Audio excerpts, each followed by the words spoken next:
So he will tend to turn his emotions way down, not completely off. It's come from many years of, honestly, emotions getting in the way of their logical thinking. So it's not that he doesn't have any room for emotions. In most cases, if he were to be honest, in most cases, he doesn't see any need for emotions. He might even go so far as to say they just kind of get in the way of completing tasks because he is very task-oriented. So his motto might be remove the emotions and accomplish the task more efficiently. The emotions are messy and they get in the way of logical thinking. The NTYs in here are emotions experts. So you see there's one hell of a contrast there. And so there has been relationship stress for how long? Year, 5, 10? Everybody in here is experiencing relationship stress due to the neurodiverse difficulties. The NT wife, when she's dealing with stress, she will tend to, not 100% of the time, but she will tend to implode.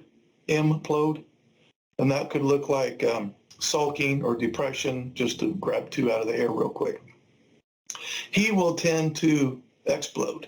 And I'm not saying he never does shutdowns, but he will be the one that will, and I know both parties can explode, but his preferred method as an anxiety reduction strategy, his preference will be to explode most of the time.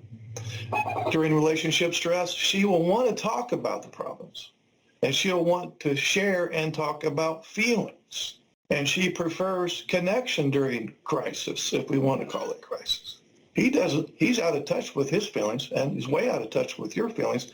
So if you want to have feelings discussions, you've automatically lost it being some kind of resolution. He's not going to want to talk about the problems.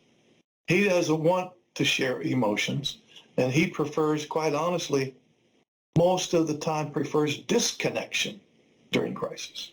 During crisis, she will want to bond, associate, seek support.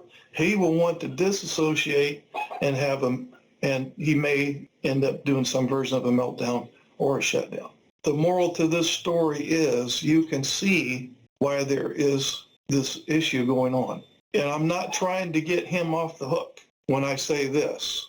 If somebody asks me, which they have not, what is the number one out of the list of problems, and there are many, what is the number one issue or the root cause? If there is a root cause, what would it be? It would be his anxiety around relationship difficulties. If he has ASD level 1, he has mind blindness issues, emotions blindness issues. We already talked about this last week. Executive function deficits, all of which create huge anxiety.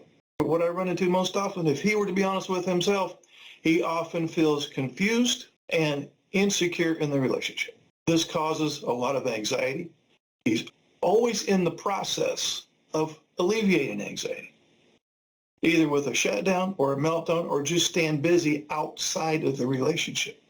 But unfortunately, and now this is the message to the guys in here, your anxiety reduction strategies have, in most cases, made your anxiety worse because you just kicked the can down the road.